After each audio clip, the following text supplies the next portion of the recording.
مدبنا كمي تخونوا لو معلتي علال مس حوات سلام كداني دكتور سلام كداني كمون دكتور سامسون مأكله سفح زبل علال بزعبا intellectuals حد زي مهورات لهيك أن دابلنا استفعل عليه سمات ونه بينا نزي عبزوري أنا يزي حساب علال كنجبرينا ليك ويلهيك بهالكلون انتاي مالتو يكتبال كلا انتاي مالتيو أبناء إرترا خونتات مسكد مناس الناس نبرنا إرترا قاسن ناس نت قاسن حارنت ترى ناي لهيك أن ويتهم intellectuals انتاي مسل نيرو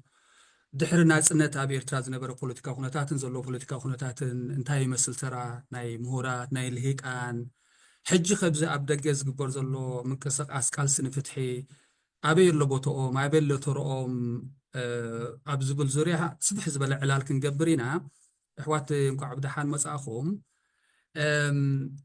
እስኪ ከም መጀመር ክኾነና ምናልባት ባእኹም ውልቃዊ ሕቶ ክጅምር ክልቲያትኩም ድሕሪ ኢናኩም ሲ ስራሕ ዘለኩም ናይ ባዕልኩም ማያዊ ስራሕ ኣካደሚያዊ ስራሕ ዘለኩም ቢዚ ዝኾንኩም ጽዑቕ ስራሕ ዘለኩም ሰባት ኢኹም ግን ኩሉ ሰብ ከም ዝፈልጦ ከዓ ኣብ ዝግበር ናይ ዲያስፖራ ናይ ስደት ቃልስናትና ምንቅስቃስ ቃልሲ ንለውጢ ንፍትሒ ካብቶም ብመሪሕ ብዝተፈላለየ መዳያት ናይቲ ምንቅስቃሳት ናይቲ ቃልሲ ብመሪሕ ተራ ዝፃወቱ ሓሳቦም ዘካፍሉ ነቕፌታዊ ርእይቶኦም ዝህቡ ኣብ ኩነታት ናይ ዓድና እንታይ ኣሎ እንታይ ክኸውን ኣለዎ ኣብ ዝብል ዛዕባታት ከዓ ድምፂ ዝህቡ ሓሳብ ዘቕርቡ ዝንቀፉ ኣባላት ናይ ዲያስፖራ ኮሚኒቲ ናትና ኢኹም እሞ እንታይ እዩ ዝድርኸኩም ኣብ ከምዚ ዓይነት ስራሓት ንኽተኣተቱ ኣብ ከምዚ ዓይነት ንጥፈታት ንኽትሳተፉ ክትመርሑ ሲ እንታይ እዩ ዝድርኸኩም ዘሎ ስራሕኩም ኣለኩም ሓደ ዩኒቨርሲቲ ዝሰርሕ ሰብ ሲ ስርሑ ጥራሕ መሓዘ ዋላ ማይንድ ምገበረት ናቱ ቢዝነስ ንብሎ እንታይ እዩ ሞቲቬት ዝገብረኩም ኣብ ከምዚ ዓይነት ኮዝ ተራ ክትፃወቱ ኣበርክቶ ክትገብሩ غني دي سلا عدمها تسفالم ساميها حد متساكا دهم لك ولا it's good to be here with you تحتو أحس ناي بحكي حسب كل نير حسيبلو ناي فلتني كن حجي كتزارب كل خان تايم دابل كي حسب نيره إذا تبيك كساك ندي صعب نجار ديو دابل كي حتني نعيا يكونن مخنياتو يسام السايكولوجيست السايكوثيرابيست حجي ممهري ناي سايكوثيرابي جن مبزحتو صراحتي كاب قدمون صراحة كاب تجمر كله جزء ونجمر على يونيفرسيتي خلقون بزح انترستيز نبرة ناي سدتنياتات قداي النيرو traumatization ناي سدت قداي كل شيء مساي كاب undergrad جميرو زمت قداي أو كله متصنعت تاتي سويو main ستايز قبرن زنبر سلازس زي advocacy ناي إرتراويان كاب وزرحة أيقونن ناي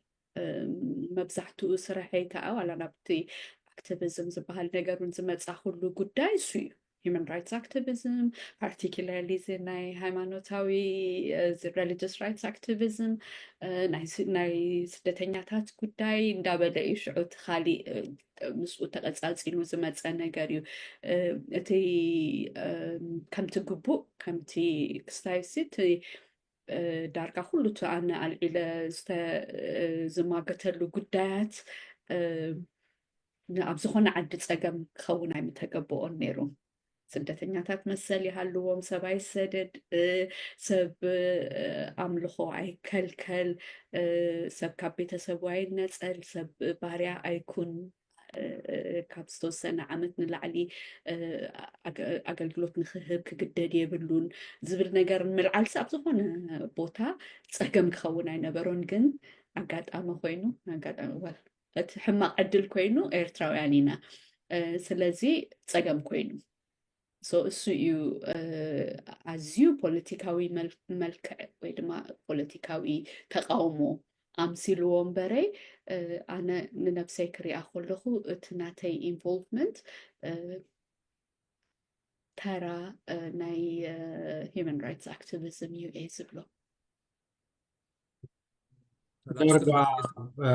ሰላም መሊሳቶ ያ ተስፌ ሰላም ናይስ ሲ ዩ መጀመርያ እሞ ስለምንታይ ኢና ናብ ከምዚ ዓይነት ኣክቲቪዝም ወይ ንዛረብ ወይ ብዛዕባ ፍትሒ ብዙሕ ግዜ እውን ሓንሳብ ነልዕል ኢልካ ምሕታት ኣገዳሲ እዩ ከም ዝበልካ ብዙሓት ሲ ከምዚ ስራሕ ዘይብልና ግዜ ዝበዝሓና ዝመስሎም ኣለው ገሊኦም እውን ቢዚ ከም ምኳንና ዝፈልጡ ግን ከዓ ስራሕኩም ጥራሕ ዘይትገብሩ እንታእተወኩም ዝብሉ እውን ኣለው ምናልባሽ ብዋዓይኒ ርኢካ ክትምልሶ እውን ኣገዳሲ ሕቶ ኮይኑ ስማዓኒ ተስፈ ሕጂ እቲ ሓደ ልክዕ ከምዚ ሰላም ዝበለቶ ሓደ ነገር ዝኾነ ሰብ ማለት እዩ ዝኾነ ሰብ ናይ ፍትሒ ሕቶ ክለዓል ከሎ ኣብ ጎኒ ፍትሒ ክኸውን ኣብ ዓለም ሂማን ራይትስ ኩሉ ወይ ሰብኣዊ መሰል ኩሉ ከምዚ ሰላም ትብሎ ደላ ይደልዩ እዚ ከዓ ሓደ ክፋል ንሕና ከም ዝኾነ ሰብ እንደልዮ ማለት እዩ ከምኡ ከዓ ቁርብ ከም ተማሃርና መጠን ከዓ ዝያዳ ሓላፍነት ኣለና ኢለ ዝሓስብ ካልኣይ ከዓኒ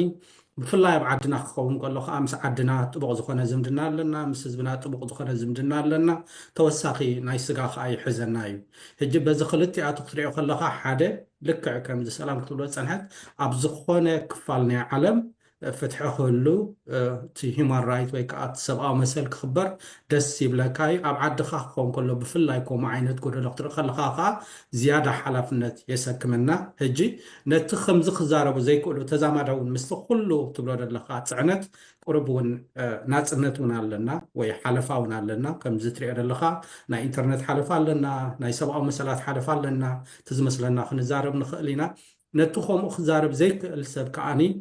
ድምፂ ክንኮኖ ቮይስ ክንኮኖ ድብል ሓሳብ እውን ኣሎ ሕጂ ኣብ መቃኒ ዘን ሰለስተ ነጥብታት እቲኻ ተሪእካዮስ ብኡ እዩ ዝብላነ ይቕኒለይ ምናልባት ሰላም እውን ዘለዓለቶ ሕጂ እቲ ስራሕ ክሪኦ ከለኹናስ ብቐጥታ ምስቲ መፅናዕቲ ትገብሩሉ ናይ ዩኒቨርሲቲ ኣካደሚያዊ ስራሓትኩም ጥራሕ ስለ ዝተሓሓዝ እውን ዘይኮነሲ ከምዚ ሳሙን ዝበልካ ካልእ ዝተፈላለየ መዳያት ናይቲ ሂወትና እውን ስለ ዝፅለበቲ ትገብሮ ዘለኹም ምንቅስቃሳት ኪኖቲ ኣካዳሚያዊ ሕማምኩምን ስራሓትኩም ዝዓቢ ካልእ ከውዚኹም እውን ተልዕሉ ዘለኹም ማለት እዩ ሕጂ ናይ ሰላም ንኣብነት ስራሕ ስንድሕዳ ከምዚ ኣብዛ ዓዲ ዘሎ መሰል ናይ ስደተኛታት ኣድቮኬት ምግባር ጥራሕ ዘይኮነስ ካብኡ ሓሊፉ ናብ ኤርትራ ለውጢ ንክመፅእ ፍትሒ ንክመፅእ ዝግበር ብቐጥታ ምስ ኣካዳሚያዊ ስራሓትኩም ዘይከይ ስራሓት እውን ኣሎ ማለት እዩ ዩሲ እውን ዝያዳስ እንታይ እዩ ከምዚ ዓይነት ስራሕ እንዳሃለዎ ከሎ ሰብሲ ብፍላይ ኣጋጣሚ ዝዕላሎ መዓልትና ዓና ንዓኹም ስለ ዘበለ እምበር ካልእ ሰብ ከምኡ ዘይገብር ሰብ የለን ማለት እዩ ዕድሜ ሙሉእ ተቃሊሶም ዕድሜ ንሙሉእ ተቃሊሰን ስጋ ሕጂ ካብ ከምኡ ዝነብሩ ሰባት እውን ኣለዎ ማለት እዩ ምናልባት ከምዚ ፍሉይ ዝበለ ክሳይ ኣይኮነን ከም ሰላም ዝበልክዮ እንታይ እቲ ኣብቲ ዓድና ዘሎ ሕማቅ ነገርሲ እዚ ኣብዚ ንብሮ ዘለና ኩነታት ስለ ዘምፃና እዩ እቲ ኩነታት ዘሎ ሎም መዓልትካ እዛ ዕላል ንዓኹም ጥራሕ ስለ ዝመረፅክዋ እያ ምናልባት ምስ ዓዲ መዘለዓልኩ ሕቶ እውን ስለትተሓሓዝ እያ ስለዚ የቐኒየለይ ስለቲ እናትኩም ውልቃዊ ሞቲቬሽንስ እናትኩም ውልቃዊ ድሪኺት እንታይ እዩ ስለ ዘካፈልኩምኒ የቐኒየለይ ናበያ ትወስደና እዛ ሕቶ እዛ ዕላል ከዓ መጀመሪት ዕላልና ከዓ እንታይ እሞ ሕጂ ክስማዕ ከሎ ምናልባት ብትግርኛ ውንቲ ከም ኣምርሲ ልክዕ እንታይ እዩ ሓደ ሓደ ግዜ ዋላ ንምርድእ እውን ኣነ ዘፀግመኒ ደጋጊምና ወይ ብዝተፈላለየ ቃላት ንጥቀመሉ ሓሳብ ኣሎ ልሂቅ በሃል ለሃመት ሕብረተሰብ በሃል ለሃመት ንባዕሉስ ሓደ ፕሮብለማቲክ ዝኾነ ክሳይ እውን ማለት እዩ ምሁር በሃል ወይ ምሁራት በሃሉ ሕጂ እዚ ኢንተሌክቹዋል ክበሃል ከሎ ምናልባት ንሎም መዓልቲ ከም መዛረቢ ኮነና ሓደ ናይ ትግርኛ ቋንቋ እውን ክነብለሉ ንኽእል ኢና ዋላ ሊቅ ንበሎ ወይ ልሂቅ ንበሎ ወይ ምሁር ንበሎ እንታይ ማለት እዩ እንታይ ማለት ናይ ከምኡ ክንብል ከለና ምናልባት ኣብቲ ናይ ኤርትራ ኩነታት እውን ኮኖምፀ ንኽእል ኢና ግን ከም መጀመርስ ኢንተሌክቹዋል ክንብል ከለናስ እንታይ ማለት እዩ መን ጅምር ሳሚ ጀምር هو intellectual ክንብል ከለና ምናልባሽ እዚ ሓደ ፕሮብለማቲክ ዝኾነ ቃል እዩ ብቐሊሉ ዲፋይን ክትገብሮ ወይ ክትገልፆ ትኽእል ቃል ኣይኮነን ብዙሕ ነገራት ዘተሓሓዘ እዩ ግን ብሕፅር ዝበለ ሓደ ሰብ ኢንተሌክቹዋል ወይ ልሃቅ ክንብል ከለናስ ሓደ ክልተ ነገራት ናብኡ ይረኣየና ሓደ እንታይ እዩ እቲ ፍልጠት ዝደሊ ዓይነት ሰብ እዩ ማለት እዩ ፍልጠት መቸም ዝውዳእ ኣይኮነን ፍልጠት ከዓ ኩሉ ግዜ ዝሕደስ ነገር እዩ ሕጂ ዘለካ ፍልጠት ዓይነቱ ብዘይ የገድስ ምስ ግዜ ዘሐድሶ ሰብ ካልኣይ ምስኡ እንታይ እዩ ሕጂ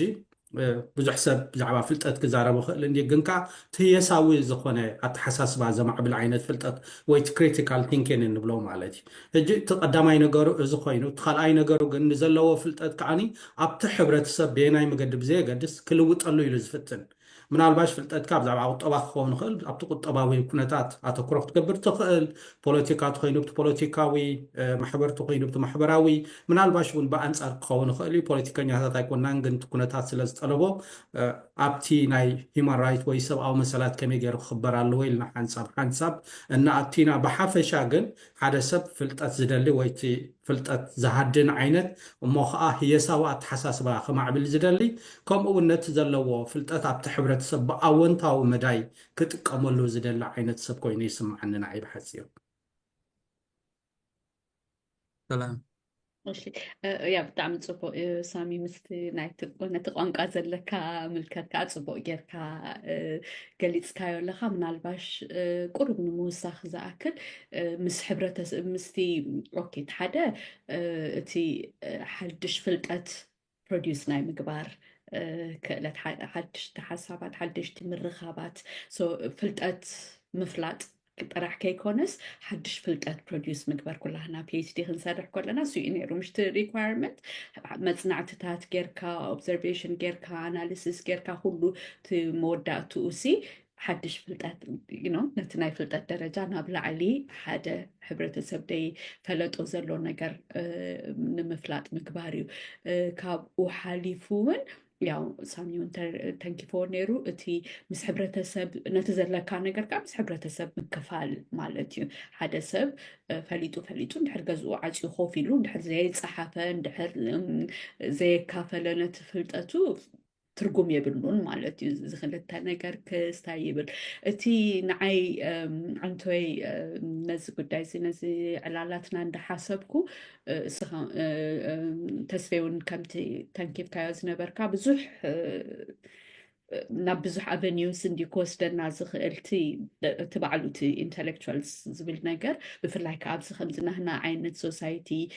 ምሁር ጥራሕ ይበሃል እሞ ምሁራት እዮም ይበሃል ማ እንታይ ማለት እዩ ምሁር ክሳዕ ኣብ ምንታይ ምስ በፃሕካ ኢኻ ከም ምሁር ትኸውን ዝብል ሕቶታት ንዕኡ ከማን ከይተንከፍናሲ እቲ ሕጂ ንዘራረበሉ ዘለና ብዙሕ ዓይነት ኢንተሌክቹዋሊዝም ኣሎ ሕጂ ንሕና መብዛሕትኡ እዚ ፓብሊክ ኢንተሌክቹዋሊዝም ወይ ድማ ሕብረተሰባዊ ዝኾነ ነገር ኢና ንዘራረብ ዘለና ግን ካብኡ ሓሊፉ እቲ ወይ ምስኡ እውን ተተሓሒዙ እቲ ሪቮሉሽነሪ ኢንተሌክቹዋል ዝበሃል ነገር ኣሎ ሓድሽ ነገር ሓድሽ ለውጢ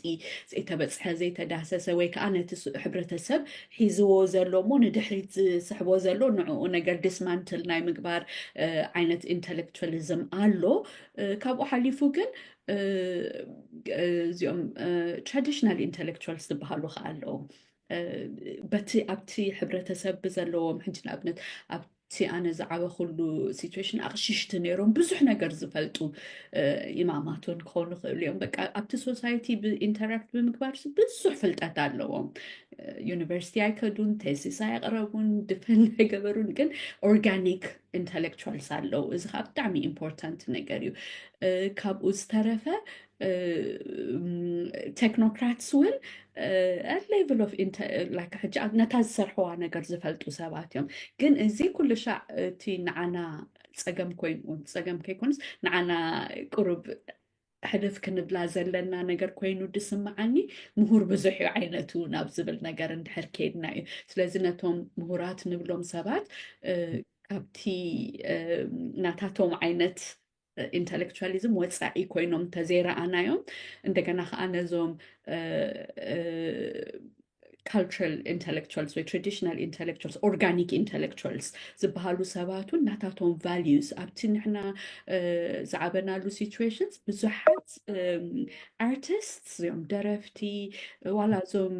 ማሰ ዝብሉ ገለገል ብጣዕሚ ዝገርም ኢንተሌክቹዋሊዝም ኣለዎም they understand ነቲ ሕብረተሰብ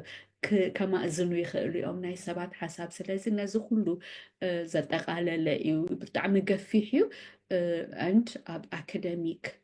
ኢንተሌክቹዋሊዝም ዝተሓፀረ ኣይኮነን ይቐኒለይ ክልቴኹም ፅቡቕቲ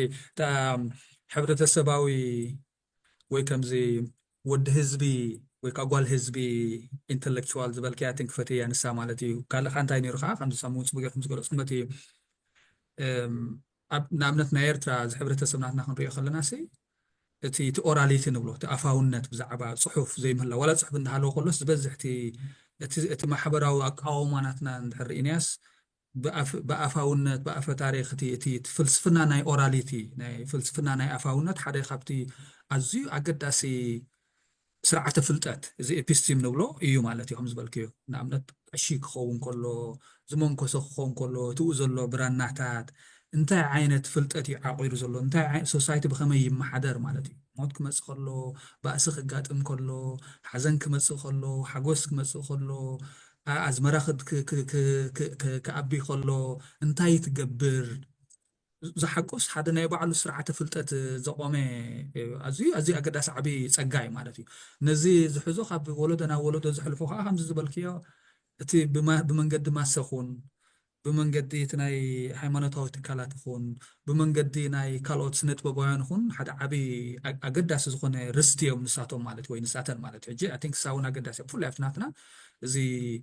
خو معينة intellectuals ناب يونيفرس بمخاطر عزي كونس كالي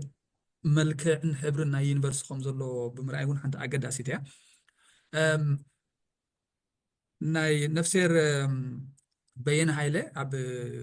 عب صراحته حدا خبطهم عبد الدحري ناس النت إيرترا بزيادة وسيم قولي حمز ترى أيو intellectuals صحافتي عبد دكان تبرهن عبد تسك بيتباهقون زبلا ما صحافته عدنا سلام ممكن حرامك سامي ممكن حد حرامك ممكن كم عون تاي بليو مزز بالكم مستححز حدا كريتيكال زخونة تعزبتي بزعبا مهورات وي intellectual سيل عليو انتاي زبلوم كلام كمسات زبل فريز علوه كلام كمسات حجين زي ولا زي إدوارد سيد كازي فلسطيناوي أمريكاوي صحافي أبتي representation of the intellectuals زبل عبي صراحتنا تخا نزيوم ناي بينا كلام كمسات سنتاي لي زقلصم سم ألبو سكولارز سم ألبو سكولارز مالسي أبتا سبيسيفيك نصوم ترح الصرح لا إنجينير دي خوينو سنة حبرة سبا مصنعة تتقبر سب ويتقبر حانت سب لوير دي خون صغير أبتا زسرح لا ناي بحق بقوع زخونة موياوي أفلوطو زلوا أبتخال حبرة سباوين محبراون قدايات زعباتات نايتي زنوبرو له حبرة سبقن قرب قلل زبالة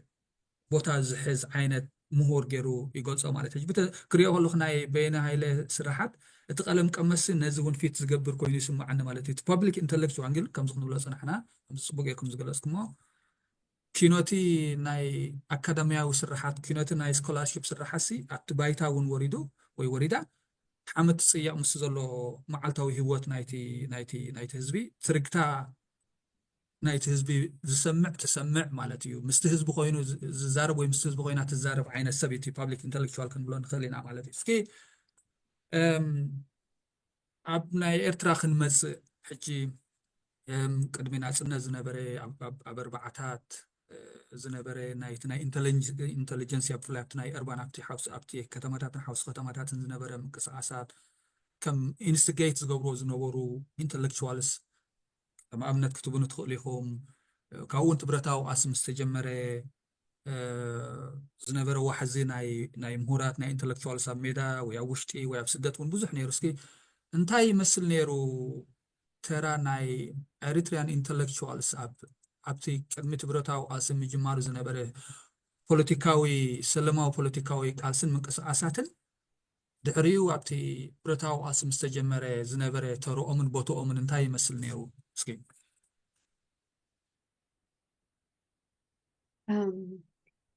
إذا حدا خبت خنكور على زقبانا خم إرتراويان كابت خنكور على زقبانا تاريخنا مس بزحات ناي أفريقيا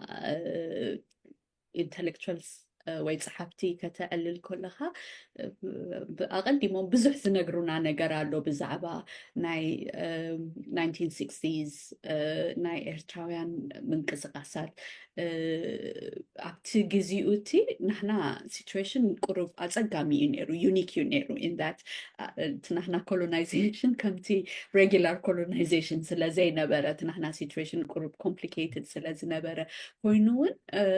عبي ترايم تساوي توم نايت شعوب زي صحفتي ከም ዕድል ኮይኑ ኣዶኖ ትፅሑፋቶም ብዙሕ ዝዓቀብናዮ ኣይመስለንን ቀዳማይ ነገር ካልኣይ ነገር ከዓኒ ንነብሶምን ክሳዕ ክንድቲ ከም ኢንተሌክቹዋል አይ ቲንክ ኤክስፐሪመንታል ኢንተሌክቹዋሊዝም እዩ ነይሩ ምስ ማርክሲዝም ምስቲ ፖስት ኮሎኒያል ኦር አንቲ ኮሎኒያል ስትራግል ናይ ኣፍሪካውያን ምስኡ ዝተሓዋወሰ ዝተሓናፈፀ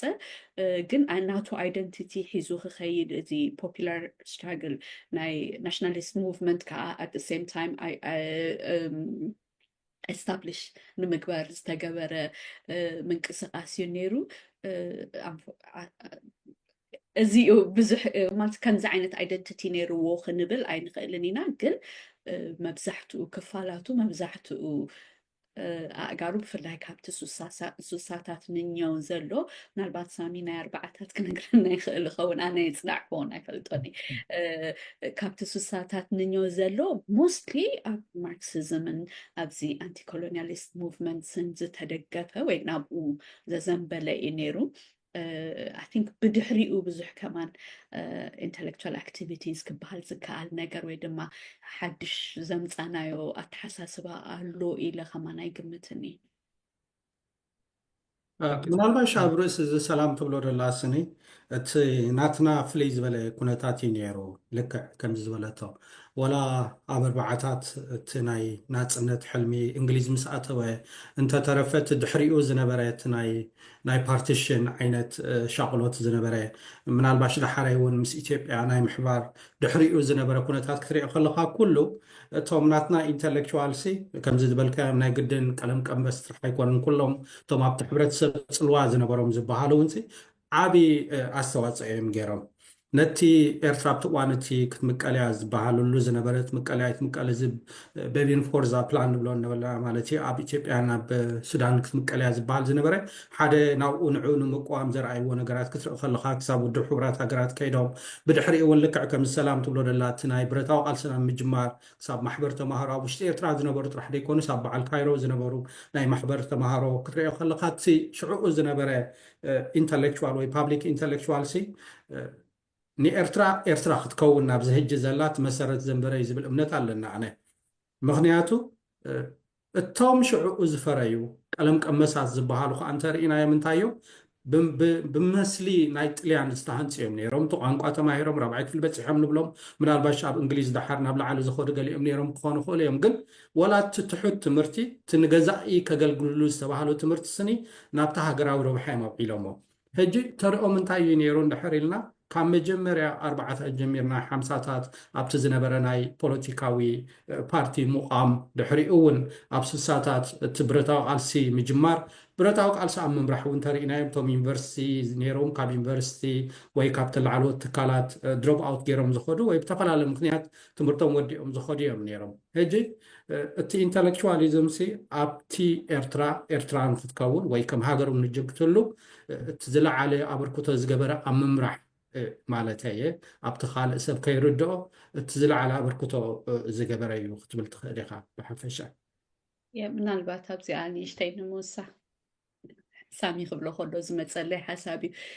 ብዙሕ ፍሉይ እውን ኣይኮነን ካብቲ ናይ አንቲ ኮሎኒያሊስት ምንቅስቃሳት ናይ ኣፍሪካን ከም በዓል ፍራንስ ፋነን እንታይ ይብል ኣብ ሬቸድ ኦፍ ዲ ኤርት እቲ ኢንተሌክቹዋል ክበሃል ዝኽእል ሰብ ወይ ኢንተሌክቹዋል እዩ ክበሃለሉ ዝኽእል ሰብሲ ኣብቲ ናይ አንቲ ኮሎኒያሊስት ሙቭመንት ማለት እዩ መጀመርያ ነቲ ናይቲ ኮሎኒያሊዝም ማውትፒስ ወይ ድማ ንዕኡ ፋሲሊቴተር ንክኸውን ኢኻ ተምህሮ መቸም ቴክኖክራት ንክኸውን ወይ ከምኡ ድሓር ግን ዓይኑ ምስ በረሃሉ እንታይ ይግበር ከም ዘሎ ምስ ተረድኦ ኣንፃር እቲ መግዛእቲ ወይ ኣንፃር ጭቆና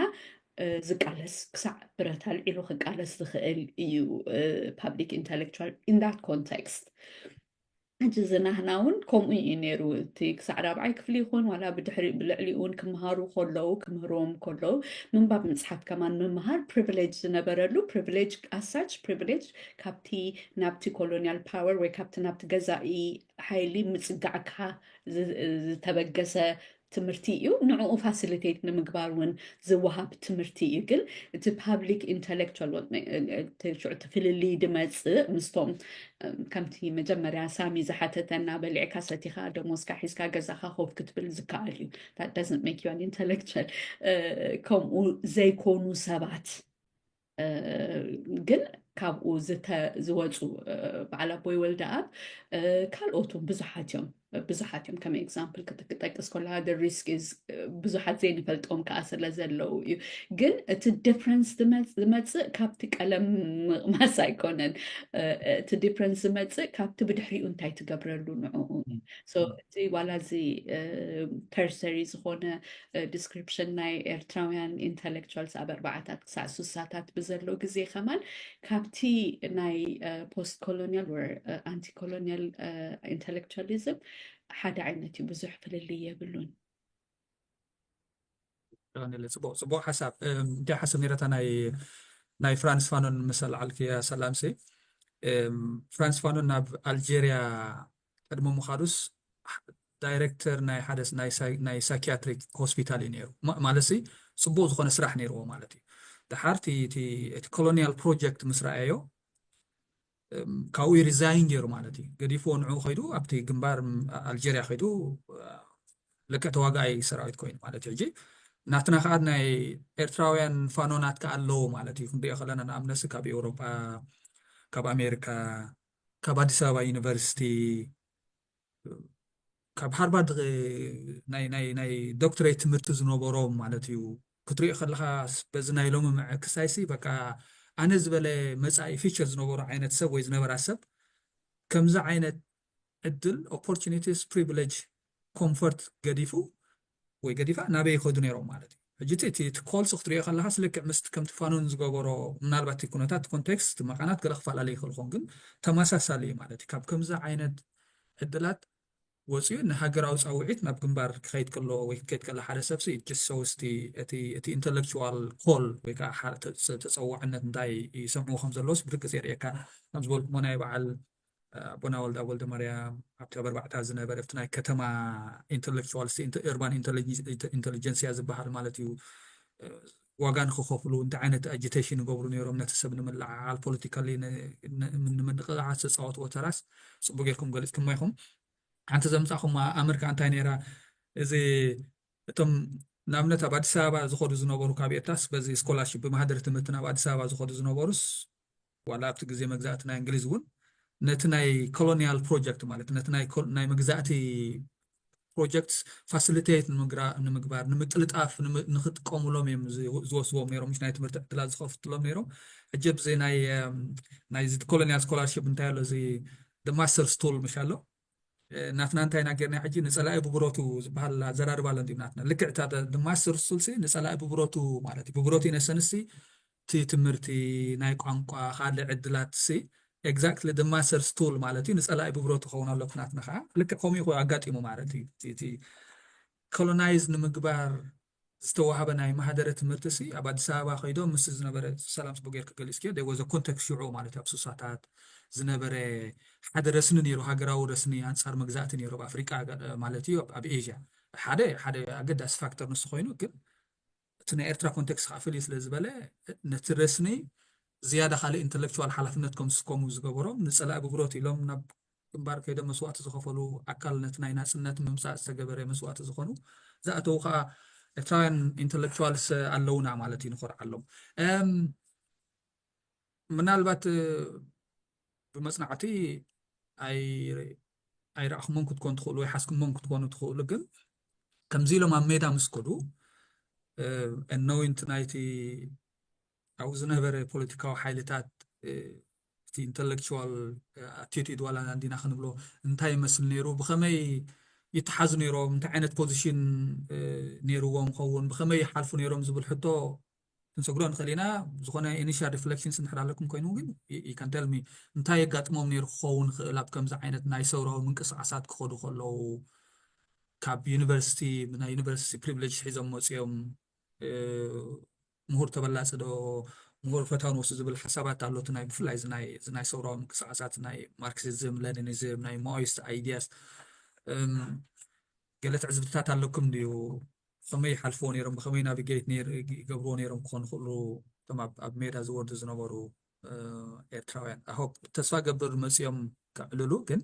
كابناتكم تعزبتات من البحث نحرال لخوين خطبلو زلهم كل منافت خالق حتى مخال I think እዚ ሓደ sensitive ገሊኦም ካብ ብዙሓት ብሂወት ዘለዉ ሰባት ዝዛረብሉ ዘለዉ ስለ ዝኾነ ንዕኦም ተገዲፍናዮ ፅቡቕ እዩ ግን ብሓፈሻ ክትሪኦ ከለኻስ እዚ ዝበልካዮ ቃል ምሁር ተበላፂ ብርጅዋዶ እዚኦም ዳመሰሉ ማዕረኽ እንዳይ ተፅዕኖኹም ዝነበሮም ንበዓል ይነግረካ እንድዩ ብዛዕባ ገሌ መፅሓፍቲ ፅሒፎም ኣለዉ ዝጠቐስዎ ኣለዉ በዓል ኣቶ ሰሎሞን ዝፀሓፍዎ መፅሓፍ ኣሎ ብዙሓት ቃል መጠየቅ እውን ዝገበርዎ ኣሎ ግን ብሓፈሻ እዚ ብሂወት ስለ ዘለዉ ባዕሎም መፅኦም ተዘዛረብሉ ተዘድግምሉ ዝሓሸ ኮይኑ ይስማዓና ኣነ ማለት ተስፋ ይገብር ብዛዕባ ኤክስፔሪንሶም ክዛረቡ እሞ ሽዑ ካብኡ ንሕና ኣናሊሲስ ክንገብር ፅቡቕ እዩ እየ ዝብል ምክንያቱ ዋላ እኳ ትሽዑ ይጀምር እምበረ ኮንሰፕት ስለ ዝኾነ ክሳዕ ሕጂ እውን ኣሎ ምሳና ክሳዕ ሕጂ እውን የፀግመና ኣሎ ስለዚ ኣምፓክ ክንገብሮ ኣድላይ እዩ ምናልባሽ ከም መበገሲ ገዲፍናዮ ክንከይድ ዝደልዮ ነገር ግን ኣሎ ከምቲ ዓንቶይ ዝበልኩካ እቲ ኤራ ናይ ማርክሲዝም ኤራ እዩ ነይሩ ማኦይዝም ከምቲ ዝበልካዮ ትውድብ እውን ኣብኡ እዩ ክልቲኡ ውድባት እውን ዝበዝሐ on top of being a nationalist movement Marxist movement Leninist movement ነይሩ ስለዚ ካብኡ እውን ቁሩብ ዝርዳእና ነገራት እውን ኣሎ እቲ ኣተሓሕዛ ናይ ሕጂ ሓንሳ ከምዚ እቶም ኣብኡ ዝነበሩ ሰባት እቶም ዝመርሑ ዝነበሩ ሰባት ክፉኣት ስለ ዝነበሩ ንኽፍኣት ኢሎም ወይ ቀናኣት ስለ ዝነበሩ ወይ ገለ ዝበሃል ከርሲብ ዝኾን ላዕሊ ጥራሕ ዝጠመተ ረኣያ ኣሎ ኣነ ግን ካብኡ ዲፐር እዩ እየ ዝብል ሓደ ካብቲ ክንርድኦ ንኽእል እቲ ናይ ንምሁር ድበሃል ዘይምእማን ካብ ምንታይ ዝመፀ እዩ ኢለ ክሓስብ ከለኹ ባዕሉ እቲ ማኦይዝም ዋላ ማርክሲዝም ብፍላይ ከዓ ሌኒኒዝም for some reason ኣለዎ ከምኡ ዓይነት ኤለመንት እንድ እሱ ከዓ ካብ ምንታይ እዩ ዝመፅእ by and large ሕጂ ሓፂር ግዜ ስለ ዘለዎ ብዙሕን ኣምኖት ናይ ማርክሲዝም ተምሃሪት ኣይኮንኩን ከም ኩሉ ሰብ ኣንቢበ ጥራሕ እየ ዝፈልጦ ግን ሓደ ካብቲ እቲ ምሁር ክላስ ወይ ድማ እንታይ እዩ ድበሃል ደርቢ እቲ ምሁር ደርቢ ዝበሃል ሲ እንታይ ዓይነት ካራክተሪስቲክስ ኣለዎ ኢሎም ዲፋይን ክገብርዎ ከለዉ ቁሩብ እኳ ኣብ መንጎኦም ንእሽተይ ኣፈላላይ ይሃሉ እምበር ናብ ክልተ ገፁ ዝጥምት ከም ዝኾነ እዩ ትርድኢት ኣነ ካብቲ ናተይ ንባብ እቲ ሓደ ብፕሪቪሌጅድ ክላስ እዩ privileged class እዩ ምክንያቱ ተማሂሩ እዩ ቁሩብ ቴክኖክራቲክ ዝኾነ ኣድቫንቴጅስ እውን ክህልዎ ይኽእል እዩ ገሊኡ ከዓኒ ቁሩብ እውን ናይ ካብቲ ሩሊንግ ክላስ ክሎስነስ እውን ኣለዎ ካብኡ እውን ክኸውን ይኽእል እዩ ስለዚ ክትኣምኖስ ኣፀጋሚ እዩ ዝብል ኣተሓሳስባ እዩ ዘሎ ሕጂ እዚ ኣተሓሳስባ እዚ ኣምፓክ እንተዘይተገይሩ ኣፀጋማይ እንዳኾነ ይመፅእ ንኣብነት ክሊርሊ ኣብ ሌኒን ኤምፋሳይዝ ዝገብሮ ነገራት እቲ ኢንተሌክቹዋል ካብ ፖቴንሻሊ ናይ ሬቮሉሽን ወይ ድማ ናይ ሰውራ መራሕቲ ክኾኑ ይኽእሉ እዮም ዝተምሃሩ ሰባት ይብል ግን እቲ እዚ እቲ ክሪቲክ ዝለዓል ናበይ ገፆም እዮም ዝጥምቱ ዘለዉ ኣበይ እዩ እቲ ኣፊሌሽኖም ናበይ እዩ እቲ ክስታይ ዝበሃል ነገር ግን ስክሩቲናይዝድ ክኸውን ኣለዎ ፖለቲካል ኮንሽስነስ ናቶም ኣብ ምንታይ እዩ ናበይ ዘድሃበ እዩ ዝብል ነገር ሕጂ ነዚ ከመን እዩ ቻሌንጅ ዝገብሮ ኣብቲ ሶሳይቲ ሶ ኢሚድየትሊ እቲ ፀገም ወይ ድማ እቲ ኩርኩሕ ኣብኡ ይፍጠር ይመስለኒ ሕጂ ከመይ ገይሮም እዮም ዝተፈላለዩ ስርዓታት ነዚ ገጢሞሞ ኢልካ ክትርኢ ከለካ ከምቲ ማኦይዝም ንኣብነት I think ካብኡ እዩ ተመስሪቱ ተፈጢሩ መስሊ ዝተሓድሶ ዝበሃል ነገር like reindoctrination ናብ reindoctrination እዮም ዘድህቡ ኣብ ማኦይዝም ኣብ እዚ ናይ ካሜሩዥ ናይ ካምቦድያ ተረኣና ከዓ ምጥፋእ እንታይ እዮም ዝብሉ year zero ናብ year 0 መሊስና ከምኡ ኢና ሶሳይቲ ቢልድ ንገብር ዝብል ነገር ሶ ዋላ ኦክያለ ምግባር ከማን ከም ናይ ምልክት ናይ ኢንተሌክቹዋሊዝም ተወሲዱ ኩሎም ኦክያለ ዝገብሩ ሰባት ከምዚ እንዳተባሃለ ብዙሕ ነቲ ናይ ኢንተሌክቹዋሊዝም ዘለዎ ኣረኣእያ ብከምዚ እዩ ተገጢሙ unfortunately መብዛሕትኡ እቲ እዚ ስኬፕቲሲዝም ወይ ድማ ዝጥርጣረታት ኣብ ኢንተሌክቹዋልስ ክለዓል ከሎ ዝህበና ሪዛልት ኦቶሪታሪያኒዝም እዩ ሓሳብ ካብ ነፃ ናይ ምግላፅ ናይ ምርምር ናይ ክሪቲካል ቲንከር ናይ ምዃን ፕሮብ ናይ ምግባር ነገራት ካብ ሓደ ሕብረተሰብ ከተውፅኦ ከለካ you get North Korea, you get Cambodia, you get Stalin Russia, you get Mao China, كم وياخات ركب سلازسي تستوسد approach أبي بتحنا خو كم تعنتو يزبلنايو cream of the society نبلوم سبات كاب هارفارد كاب كله مهارات كركبوا له يوم زوالا كاب إيسترن يوروب كاب راشان كاب كالين استملسوا توم بقى زلا على فلتأتن كإلتن ناي مقبار من زلوهم سبات يوم نبتي كال ساعات يوم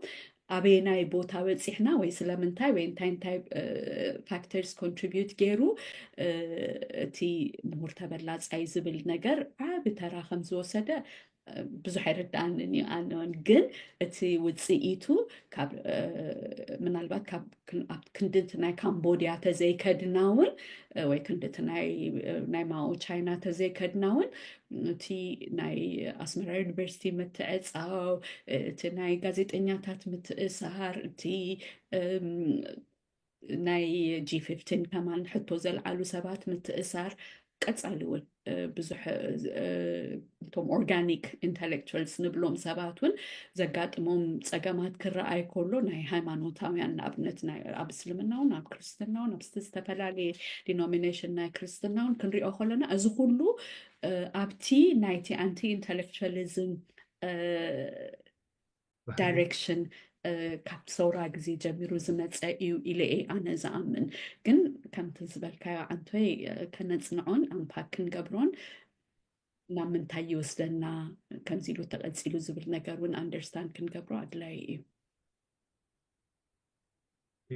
ቀኒለይ ፅቡቅ ሓሳብ እዩ ናብ ናይ ኣብ ቻይናስ ምናልባሽ ኣብዚ ናይ ልዕሊ ሰላም ትብሎ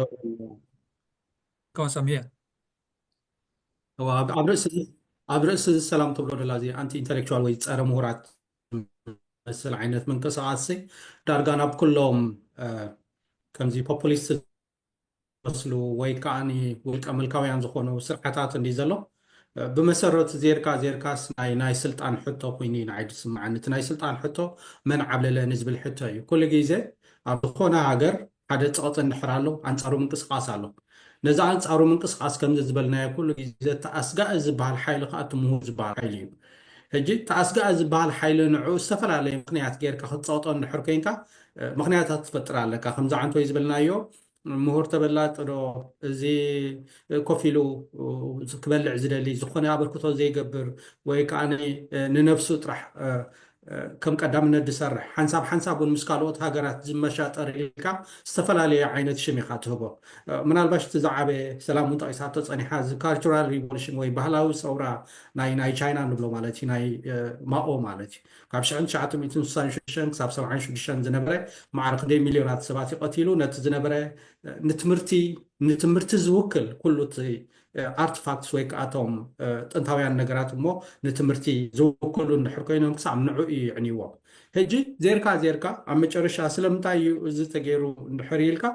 ነታ ስልጣን ሒዝዋ ዘሎ ከምቦ ቻሌንጅ ከይከውን ሒዝዋ ንቐፃልነት ንክነብር ከመይ ጌርካ ንዑ ትገብረ ማለት እዩ እዚ ከዓ ዝተፈላለዩ ሃገራት ብፍላይ ኣብ ማሕበራውያን ኮሚኒስት ወይ ሶሻሊስት ዝበሃላ ሃገራት ከምዚ ሰላም ክጠቕሶ ፀንሐት ደርጊ ብግዜኡ ተጠቂሙሉ ምናልባሽ ኣብ ሜዳ ኩሉ ግዜ ንሰምዖ ኢና ሰባት ባዕሎም ክትንትንዎ ታሪኮም ሓይስ ስለንብል ዘለና ኢና እምበር ኣብ ሜዳ እውን ተጠቂሙሉ ልክዕ ኣብዚ ድሕሪ ናፅነት ከዓ ናይ ተምሃሮ ናይ መምሃራንን ዝነበረ ዘጋጠመ ኩነታት እዩ ማለት እዩ ብሕፈሻ ክትሪኦ ከለካ ተንኪፍ ኣቢልኩመና ኣለኹም ማለት እዩ ካብ ሜዳ ከም ፅቡቅ ጌርኩም ዝገለፅኩሞ ኮይኑ እቲ ኣበርክቶ ሳም እውን ኣብሪሕካ ይመስለኒ እቲ تأبركتو خبها الكلوس ጸጸራ ምድርባይ ዓብይ ተራ ተጻዊቶም ንምባል እምበር ነቲ ሰውራና ኤርትራ ተሰኪሞሞ መጽኦም ንምባል ኣይኮነን ማለት እዩ ዊኖ እቲ ኣበይ በይዝ ነይሩ ኣበይ ሕቆፍ ነይሩ ስለ ኩላትና ንፈልጦስ ከምዚ ክሳካይ ትኾን ጽቡቅ ጌርካ ገሊጽካ ግን ከምዚ ኢሎም ምስ መፁ ናጽነት ምስ ተረኽበ 91 ስጋብ 2000 ዝነበረ ኩነታት ካብቲ ኩናት እውን ዘጋጥም ዝነበረ ሓደ ሃዋህው ከዓ ነይሩ ኣብ ኤርትራ ማለት እዩ ኣብዚ እንታይ ይመስል ነይሩ ተራን ቦታን ናይ ኢንተሌክቹዋልስ ናይ ምሁራት ኣብ መድያ ኣብ መዳይ ትምህርቲ ይኹን ኣብ መዳይ ካልእ ጽላታት ይኹን እንታይ ይመስል ነይሩ እቲ ሽዑ ዝተፈጥረ ኩነታት ስፔስ ተራናቶም ከመይ ትርእይዎም ምናልባት ክንመጽእ ንኽእል ናብቲ ናይ 2001 ድሕሪኡ ዘጋጠመ ማለት እዩ ግን ስጋብ ሽዑ ስጋብ 97 ብተዛማዲ ዝነበረ ናይ ሰላም ሃዋሁ ካብ ደገ መጽኦም ኢንቨስት ዝገብሩ ወፍሪ ዘካይዱ ካብ ደገ መጽኦም ኣብ ዩኒቨርሲታት ኣብታ ዩኒቨርሲቲ ኣበርክቶ ዝገብሩ ኢንተሌክቹዋልስ ነይሮም እቶም ናይ ሪቮሉሽናሪ ኢንተሌክቹዋልስ ከዓ ነይሮም ማለት እዩ ናብ ዩኒቨርሲቲ ዝመሃሩ ናብ ካልእ ጽላታት እውን ዘበርክቱ ነይሮም እንታይ ይመስል ነይሩ ስጋብ 98 እስኪ ምናልባት ሕፅር ብዝበለት ከመይ ትርእዩ ከመይ ምርኣኹሞ ምናልባሽ ኣነ እንድሕር ጀሚረ እቲ ናይ ኤርትራ ናጽነት 91 ምስ መፀ ከም ኩሉ ግዜ እንብሎ ህዝባዊ ግንባር ምስ ሓይሉ ይመጽ ምስ ሓይሉ ክብል ከለኹ ፖለቲካዊ ካፒታል ሒዙ መጽ እዩ ማሕበራዊ ካፒታል ሒዙ መጽ እዩ ኢኮኖሚክ ካፒታል እውን ሒዙ መጽ እዩ ገንዘብ ዘይኮነስ ክገብር እዩ ንዝብል እቲ ናይ ምግባር ዝበሃል መንፈስ እታ ኤርትራ ኣብ ቅርና ኣፍሪቃ ተስፋያ ዝበሃል እንተ ፕሮፓጋንዳ እንተ ሓቅነት ተሓዊስዎ ክሳብ 98 ዝነበረ ኩነታት እቲ ሰብ ምስ ተስፊ እዩ ነይሩ ክትብል ትኽእል ኢኻ ኣብ ገለ እዋን እውን ክሳብ 2001 ሕጂ ናብዚ ዝነበረ ኩነታት ብውሽጢ ዝነበረ ጥራሕ ዘይኮነ ብደገ ዝነበረ እውን ብዙሕ እዩ ተመሊሱ ብዙሓት መምሃራን ናይ ዩኒቨርሲቲ መጽኦም ሽዑ ብዙሓት ኢንቨስተራት መጽኦም ብዙሓት ነቲ ዓዲ ከገልግልዋ ዝኽእሉ ሰባት እሞ ኣብ ስደት ዝነበሩ ኣብ ኤርትራ ኢንቨስት ክገብሩ ጀሚሮም እዮም ሕጂ እዞም ሰብ እዚኦም ነቲ ኩነታት ዝነበረ ዳርጋ ኣብ ኩሉ ዓይነት መዳያት ክትብል ትኽእል ኢኻ ኣብ ኩሉ ዓይነት ጽላታት ብኢንቨስትመንት ድዩ ብትምህርቲ ድዩ ብካልእ ነገራት ድዩ ጽቡቕ ስታፈ ነይርዎም ክንብል ንኽእል ኢና ሕጂ ነዚ ዝነበረ ስታፈ ክሳብ 2001 ትኽእል ኢኻ እውን እንዳንቆልቆለ ድሓረ ይመጽ ምስቲ ዝነበረ ፖለቲካዊ ኩነታት ናይ ዓድና ምናልባሽ ዓንተ ሰላም ጠቂሳቶ ነይራ ምስቲ ናይቲ ዩኒቨርሲቲ ኣስመራ ዝነበረ ፐርጅ ወይ ከዓ ምዝ ዝበልካዮ ኢንተሌክቹዋሊዝም ዝመስል ወይ ፀረ ምሁራት ዝመስል ዝዓበየ ጎስጓስ ወይ ዝዓበየ ስጉምቲ ክንብሎ ንኽእል ኢና ምእሳር ተምሃሮ ዩኒቨርሲቲ ክሳብ ሽዑ እዋንሲ ኣብ ዳሓሸ ኩነታት ነይሩ እዩ ድሕሪኡ ግን ዝመጽእ ዝነበረ ሰብ ጥራሕ ኣይኮነን ደው ኢሉ እቲ ናብ ውሽጢ ዝነበረ እውን ዳርጋ ክትደድ ጀሚሩ እንኮላይን ዓና ውሲኽካ ማለት እዩ ሕጂ እቲ ኩነታት እቲ ዳርጋ ሪቨርስ ኮይኑ ተጠውዩ ጥራሕ ደይኮነ ተን ዝነበረ ኣብ ዓዲ ዝነበረ እቲ ምሁር ክትብሎ ዝኽእል ወይ ከዓ እቲ ኣብ ብዙሕ ነገራት ለውጢ ክገብር እዩ ተስፋ ኣለዎ ዝበሃል ዝነበረ እንዳተፀንቀቐ መፅኡ ምናልባሽ ክሳብ ሕጂ ንሰምዖ ዘለና ኣብ ዝግበር ቃል መጠይቃት በቲ መንግስቲ ዝበሃል ኤርትራ ዓቕሚ ሰብ የብላን ኣብ ዝብል ደረጃ ተበፂሐሎ ሕጂ ማለት እዩ ወላ ሓንቲ ዓቕሚ ሰብ የብልናን ወላ ሓንቲ ክንገብር ኣይንኽእልንና ኣብ ዝበሃል ኩነታት ወፅዩ ምናልባሽ እዚ ነቲ መንግስቲ ብምንታይ ፀሊዎ ኢልካ ክትረአዮ ትኽእል እዩ ነቲ ሃገርን ነቲ መንግስትን ፈላሊና ክርዮ ንኽእል መስለኒ ናብዚ እቲ ብዙሕ ሰብ ምውፃእ እቲ ዝነበረ ተቃውሞታት እቲ ዝነበረ ካብ ምሁር ክመፅእ ዝኽእል ፀቕጢ ብተዛማዲ ንዕኡ ዝፎከሰ ኮይኑ ይስማዓኒ እታ ሃገር ግን ኣብ ኩሉ መዳያት ማለት እዩ ብኩሉ ጽላታት ኣብ ኩሉ ሴክተር ዳርጋ እንዳወደቐት እንዳወደቐት ከይዳ ክሳብ ኣብዚ ሕጂ ደላቶ ደረጃ በፂሓ ክብል እኽእል እያ ኣነ ሰላም ተወሳኺ ሓሳብ ንድሕር ኣሎ ሚት ኣለኽ ሰላም ብዙሕ ዝተፈለየ ነገር ኮይኑ ከይኮነስ ጥራሕ ኤምፈሲስ ንምውሳኽ ዝኣክል እቲ ሓደ እቲ ያው እቲ ሪቨርስ ማይግሬሽን ከማን ብዙሓት ዝድነቕሉ ዓይነት ነገር እዩ ነይሩ ውሕዳት ህዝቢ ስለ ዝኾንና ንእሽተይ ሪቨርስ ማይግሬሽን ከማን يرأيو سلازي بزح اسون بتعم تسفازه بهواهو ينيرو بفلاي أنا زفلته بزح كم تزبلكو خايو عيصنعنا يون كان يصنعو يقبعنا حدا خابتي أنا زفلته بروجكتس ببعال أب جيرمان بعال دكتور سهلة تسفاي زقبرو زنبرو أب جيرمان بروجكت قريصهم نخملسو زداليو سبات እንዳተባባዕካ ናይ ቢዝነስ ሓሳባት ናይ ኢንቨስትመንት ሓሳባት ናይ ኢንተሌክቹዋል ካፓሲቲ ሓሳባት ሪሶርስ ዲቨሎፕመንት ሓሳባት ኩሉ ክስታይ እንዳገበርካ ንዕኡ ክሳዕ ፋንድ ምግባር ፋንድድ ኮይኖም ዝኸዱ ሰባት ኩሉ ነይሮም እዚ ብዙሕ ንብዙሕ ንዓና ጥራሕ ከይኮንስ ንብዙሓት ናይ ኣፍሪካ ሃገራት መርኣያ ክኸውን ዝኽእል ተበግሶታት እዩ ነይሩ እቲ ህዝቢ እውን ባዕሉ ብዙሕ ናይ ብፍላይ ካብ ተቀረባ ኤሪያታት ካብ በዓል ሱዳን ካብ ኢስት ገለስ ብዙሕ ምንቅስቃሳት ነይሩ ናይ ካፒታል ፍሎ ነይሩ ጀስት ሪሶርስ ናይ ሪሶርስ ፍሎ ነይሩ ያው ኣስመራ ዩኒቨርሲቲ ኾነ እቲ ካልኦት ኩሉ ዝነበረ ኢንፍራስትራክቸሩን ብዘደንቕ ቅልጣፈ እዩ ሓደ ካብቲ ዩኒክ ዝገብሮ ናይ ቴክ ኦቨር ናይ ኤርትራ ናይ ኣስመራ ምትሓዝሞ ናይ ኤርትራ ነፃ ምውፃእ ካብቲ ሓደ ዩኒክ ዝገብሮ ሲትዌሽን ኣብ ዓለምና ክበሃል ይከኣል እዩ ከመይ ቀልጢፉ እቲ ዲስራፕሽን ዘይምንባሩ እዚ ኩሉ መርኣያ ናይቲ ዝነበረ ኢንተሌክቹዋል ካፒታል እዩ ናቱ ኩሉ መርኣያ እዩ ብድሕሪኡ ዝመፀ ግን ክንሓልፎ ዘይግባአና ክንሓልፎ ዘይብልና ነገር እዚ ኣንቲ ኢንተሌክቹዋል ወይ ፀረ ምሁር ወይ ድማ ፀረ ሪሶርስ ዝኾነ ኣፕሮች ፀረ ሂውመን ሪሶርስ ማለት እዩ ዝኾነ ኣፕሮች ናይቲ ስርዓት ብዙሕ እዩ ኮዝ ገይሩ ያው ከምቲ ኩሉ ኣፍሪካ ሃገራት ብሬን ድሬን ኣባና ኣሎ ብዚ ኢምፓክት ብጣዕሚ ብዝተዓፃፀፈ ደረጅኡ ኣሎ እዚ ክልተ ነገር እዩ ክልተ ዓይነት ፅልዋ እዩ ዘለዎ እቲ ሓደ ያው ኦብቪየስሊ ምሁራትና ኣብ ናይ ዩኒቨርሲቲታት ናይ ካልኦት ሃገራትን ኢንስቲትዩሽንስ ናይ ካልኦት ሃገራትን ቢልድ ይገብሩ ኣለዉ ንገብር ኣለና ማለት እዩ እቲ ሓደ ሳይድ ናቱ እዩ እቲ ካልኣይ ሳይድ ከዓ እቲ ዘጋጥመና ዘሎ ነገር እውን ዘፅንዖ ሰብ የለን ብግቡኡ እንታይ ዝኸውን ዘሎ ስለምንታይ ከምዚ ዝኸውን ዘሎ ቀፂሉ ከንታይ ክኸውን ዝኽእል ዝብል ነገር ዘፅንዖ የለን ምክንያቱ there is no Department of Eritrean Studies ዝበሃል ኣብዚ ዓለም የለን ናይ ኤርትራውያን ጉዳይ ናይ ኤርትራ ጉዳይ ኣማእኪሉ መፅናዕትታት ዝገብር ኣካል ኣብዚ ዓለም ውሽጢ የለን ምናልባት ናይ ሴኪሪቲ ይህሉ ደኸውን ፕሮባብሊ ኣዶኖ ስለዘይንፈልጥ ኣይንፈልጥን ኢና ንሱ ካብኡ ዝተረፈ ግን ኣብቲ ናይ ስደተኛታት ጉዳይ ከዓ ቁሩብ መፅናዕትታት ክህሉ ይኽእሉ ካብኡ ዝተረፈ ግን ሓንቲ ሃገር ንኣብነት ቀሊል ነገር ንምጥቃስ ኣብ 2016 ናይ ዩኤን ሪፖርት ነዚ ናይ ዩኤን ሂውማን ራይትስ ኮሚሽን ሪፖርት ኤርትራ ሲ ብፍርሒ ትመሓደር ዘላ ሃገር እያ ካብ ሽዑ ጥራሕ 9 ዓመት 8 ዓመት ኔሊ 10 ዓመት ኮይኑ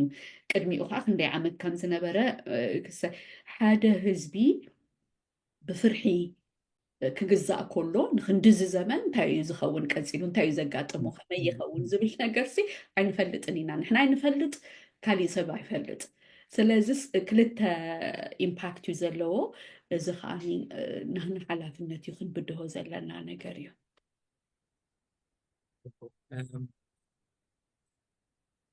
ፅቡቅ ከምዚ ፅቡቅ ጌርኩም ዝገለፅኩሞ እቲ ተስፋ ነይሩ እቲ ምእታው ነይሩ ኣብ ስነ ጥበብ ኣብ ፅላእ ስነ ጥበብ ይኹን ኣብ ፅላት ናይ ሜድያ ይኹን ኣብ ፅላት ናይ ወፍርን ንግድን ይኹን ኣብ ፅላት ናይ ትምህርቲ ይኹን ዝነበረ ኣበርክቶ ነቲ ትንሳኤ ኩልንተናዊ ትንሳኤ ናይቲ ኣብታ ዝነበረ ፀባብ ግዜ ዓብ ኣበርክቶ ዝገበረ ሰብ ነይሩ ድሓር ግን ፍራስትሬትድ ኮይኑ ዳርጋ ተመሊሱ ሳልሳይ ስደት እዩ ተሰዲዱ ማለት እዩ ዝበዝሕ ከም ሳብ ዝበሎ ከዓ እቲኡ ዝነበረ እውን ክስደት ዝጀመረሉ ኩነታት እዩ ነይሩ ዓመታት ነይሩ ማለት እዩ ሕጂ እዚ እንዳሃለዎ ከሎ ከዓ እንታይ ዘርአየና ሓደ ሕቶ ኣሎ ሳፖርት ዝድግፎ ነቲ ስርዓት ነቲ ኩነታት እውን ኣሎ ሰብ ማለት እዩ ኣካል ናይ ናፅነት ኮይኑ መፅዩ ኣብ ናፅነት ተስፋ ዋጋ ከፊሉ ነዚ ዘሎ ክውንነት ናይ ኤርትራ ነዚ ዘሎ ክስተት ናይ ኤርትራ ትድሕሪ ናፅነት ኤርትራ ዘጋጠመ ፖለቲካዊ ማሕበራዊ ቁጠባዊ ፀጥታዊ ቀውሲ ክውን ዝገብሮ ምኽንይ ዝገብሮ ኣካል ናይ ኤርትራን ኢንተሌክቹዋል ኣሎ ማለት እዩ ኣብ ደገ ይኹን ኣብ ውሽጢ ማለት እዩ ሕጂ እንታይ ሕቶ የልዕለለ ኣነ ከምዚ እንድሕር ኮይኑስ እቲ ናፅነት እቲ ሊበሬሽን ማለት እዩ ከም መወዳእታ ከም ኢን ኢትሰልፍ ስለ ዝርእዮ ድዩ ወይ ከም ሚንስ ኣይርእዮን ዲሱስ ከም ናብ ሓደ ዝዓበ ናፅነት ናብ ሓደ ዝዓበ ራህዋ ናብ ሓደ ዝዓበ ህዝቢስ ሰላም ኢሉ እፎ ኢሉ ዝነብረሉ ትዕበት ንኣስ ይጥመ ይፅገብ ግን ሂወቱ ባዕሉ ዝመርሓሉ ዓይነት ፖለቲካዊ ኩነታት ዝሰጋገረሉ መንገዲ ስለ ዘይረኣዮ ዲ ነቲ ምሕራር ነቲ ናፅነት ነቲ ሊበሬሽን ናይ ኤርትራ ከምዚ ፋኖን ዝብሎ pitfalls of national consciousness እቲ understanding of እቲ independence ናፅነት ማለት ፖለቲካዊ ናፅነት ክልወካ ክእል እዩ ዝልእላውነት ትረክብ እዚ ግን ናፅነት ማለት ኣይኮነን ኣካል ናይ ናፅነት ዳእምበር ናፅነት ኣይኮነን ብሙሉእ ማለት መንገዲ ንናፅነት ይኸውን ንሙሉእ ሰብኣዊ ናፅነት ሕጂ ሓደ ግዜ እንታይ የልዕለለይ ናይ ምርዳእ ሕቶ ድዩ ከምኡ ዝገበሩ ነቲ ስጋ ሕጂ እንዳደገፎ ዝኸይ ዘሎ ክፋል ናይ ሕብረተሰብና ኣካል ናይ ሕብረተሰብና ወይስ ናይ ተበላፅነት ሕቶ ክኸውን ክእል maybe እዚ ክንብል ኣይንኽእልን ግን እንታይ ይመስልቲ ኣረዳድኣኹም ኣናብባኹም ኣብ ከምዚ ኩነታት ማለት እዩ ምንታይ ሰብ እንዳተገፍዐ ስድራ ቤታት እንዳፀነታ ዓዲ እንዳበረሰት ዓዲ ከተማታት ቦታታት እንዳዓነወ ከሎሲ እንዳደገፎ ይኸይድ እቲ ምሁር ዝበሃል ክፋል ሕብረተሰብና ኣብ ደገ ዘሎ ማለት ሓደ ግዜ ኣብ ደገ ዘሎ ፅሑፋት ገለ ክትሪኦ ከለካ ናይ ኣሕዋትና ሓትና ትግረም ኢኻ ማለት እዩ እንታይ ዝኸውን ዘሎ ንሕና ዲናቲ ናይ ምርዳእ ክሳይና ጠፊኡ ዘሎ ዋላ እንታይ ዝኸውን ዘሎ እዚኣ ነብረላ እዚኣ ንሪኣ ዘለና ኩነታት ዲና ገለ ይብል ማለት እዩ እንታይ ክኸውን ክእል እንታይ ከምኡ ኮይኑ ኢልኩም ትሓስቡ ዝተፈላለዩ ምክንያት ኩሉ ክእል እዩ ተስፍዐ ሓደ ካብኡ እታ መጀመርያ ትመፀኒ ንዓይ እንታይ እያ ወዮዳ ምሁር ተበላፂ ኣብ ርእስና ከይንመልሳ እምበር ገሊኦም ተበለፅቲ እዮም ንሳያታ ክትገልፆም ትኽእል ምክንያቱ ነቲ ሊበሬሽን ወይ እቲ ሃገራዊ ልዕላውነት ከም ናይ መጨረሽታ ጎል ወይ ከም ናይ መጨረሽታ ዕላማ ኣይርእይዎን እዮም ከም ናይ መጨረሽታ ዕላማ ተዘርእይዎ ኣብታ ሃገር ኮይኖም ምስቲ ዘሎ ሕብረተሰብ እንዳወደቁ እንዳተስኡ ምነበሩ ነይሮም ግን ነታ ሃገር ገዲፎም ገሊኦም ወላ ብሊብያ ወይ ከዓኒ ንኣሜሪካ ብሜክሲኮ ተገላቢጦም ከይዶም ኣብ ቀዳማይ ዓለም ዝኣተው እዮም ኣብኡ ምስ ኣተው እዮም ሽዑኡ ነቲ ናብቲ ሃገር ዘሎ ሕብረተሰብ ወላ ሓንቲ እንታይ ጎዲልዎ እንታይ ሽግር ኣሎ ሞ ልዕላውነት ኣለዎ እንዶ ፅቡቅ ኣሎ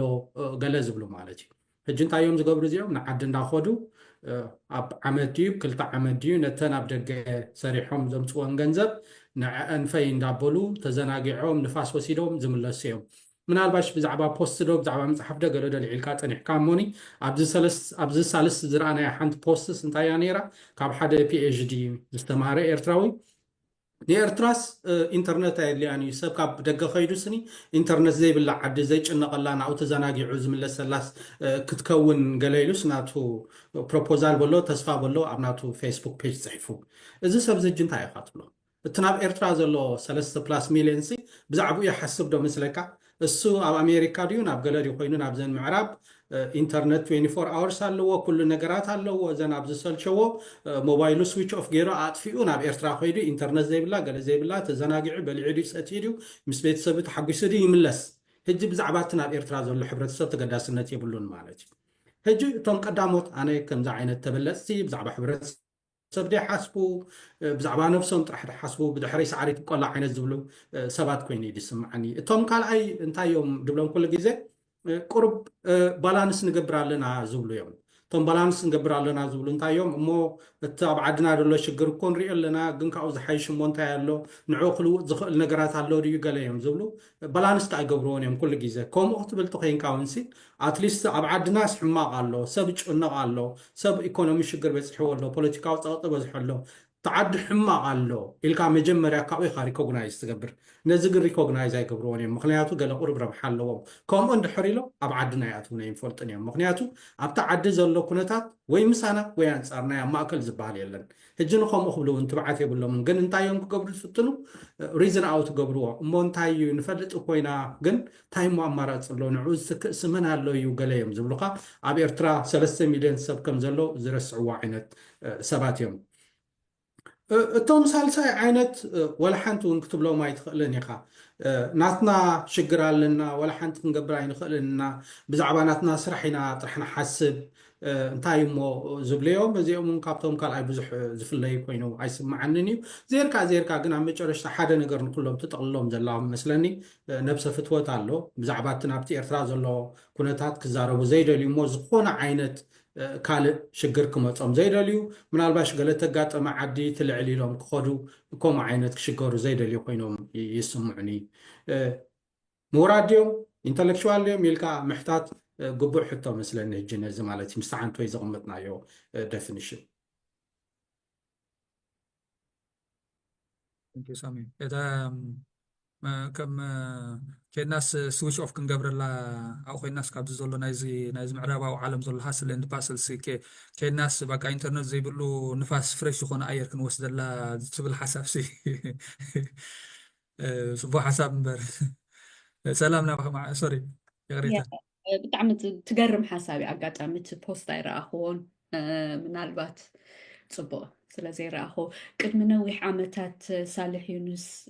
ኣብ የንቲ ኣርቲክል ከም ዝኾነ ይርዳእ ኣይዝከረንን ግን እንታይ ኢሉ ፅሒፉ እቲ ሓደ ካብቲ ዝዓበየ ፀገምና ንኤርትራ ከም ንሆሊደይ ንኸደሉ ሆቴል ምርኣይና እዩ ምክንያቱ ካብቲ ሆቴል ምስ ከድካ ዝኾነ ቦታ ሆሊደይ እንድሕር ከድካ ካብቲ ሆቴል ምስ ከድካ እቲ ዓዲ ዓንዩ እቲ ሆቴል ነዲዱ ትገለ ተበሉካ ኦል ዩ ኒድድ ፎር ኢዝ ሆሊደይ ንክትከደሉ እዩ ዘድልየካ ስለዚ ንኤርትራስ ከም ናብ ሆቴል ንኸደሉ ቦታ ትሪት ምግባር ጠጠው ከነብል ኣለና ሰባት ዝነብሩሉ ዓዲ እዩ ኢንተርኔት ከዓ ኦኬ ንሕና ንምዝንጋዕ ወይ ድማ ኢንፎርሜሽን ንምርካብ ይኸውን ንጥቀመሉ ግን ኣብዚ ሕጂ ዘለናሉ ዘመድ ቢዝነስ ክትገብር እንተኮይንካ ትምህርቲ ክትመሃር እንተኮይንካ እዚ ኩሉ ነገር ክትገብር እንተኮይንካ ሲ ዋላ ምስ ካልኦት ዓለማት ክትዋሳእ እንተኮይንካስ ኣድላይ ነገር እዩ ኮኔክቲቪቲ ኢዝ ኢምፖርታንት ድሓር ኢንተርኔት ጥራሕ ኣይኮነን ካብ ኤርትራ ዘየሎ ምናልባት ሓደ ኢንፋክት እቲ ሓደ ካብቲ ናይቲ ስርዓት short sightedness opportunistic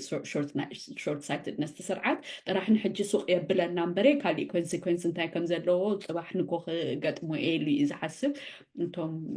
ታሳሚ መወዳእታ ዘልዓላ ንምዃኑ ምሁራት ክንብሎም ንኽእል ዶ ዝብል ሕቶ ኣነ እውን ይሰማማዓላ እየ ግን ሕጂ እውን እንተኾነ እቲ ክንብሎ ንኽእል ነገር ሲ ኣምፓክ ክንገብሮ ኣለና ተበላፃይ ስለምንታይ እዩ ተበላፃይ ዝኸውን ገለ ዝብል ነገር ክንሪኦ ይግባአና እቲ ሓደ 3-4 ነገር ክጠቅስ ተን ብዙሕ ስለ ዘይፈልጠን ጥራሕ ትንክፍ ኣቢለየን ክሓልፍ ተን ታራብዒቲ ወይ ሓምሸይቲ ዝነግረኩም ነገር ግን ያው ሳይኮሎጂካሊ ክንድኦ ዘለና ነገር ስለዝኾነ ቁሩብ ርድኢት ክህልወኒ ይብኡ እቲ ናይ መጀመርያ እዚ ኣይዲዮሎጂካል ኮሚትመንት ወይ ድማ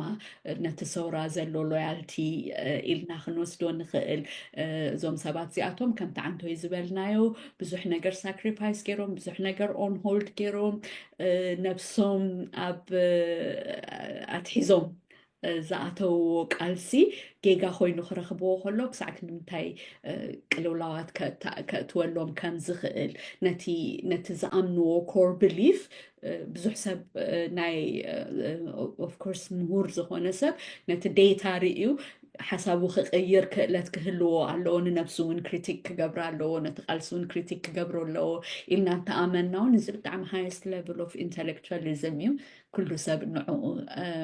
ኣይመርፆን እዩ እቲ ሓደ ዝረኣየኒ ንሱ እዩ ካልኣይ ምስኡ ተተሓሒዙ ዋላ ሕጂ እውን እዚ ቁሩባ ክፍሕ ከነብሎ ከለና ኣብ ትግራይ እውን ዘጋጥም ዘሎ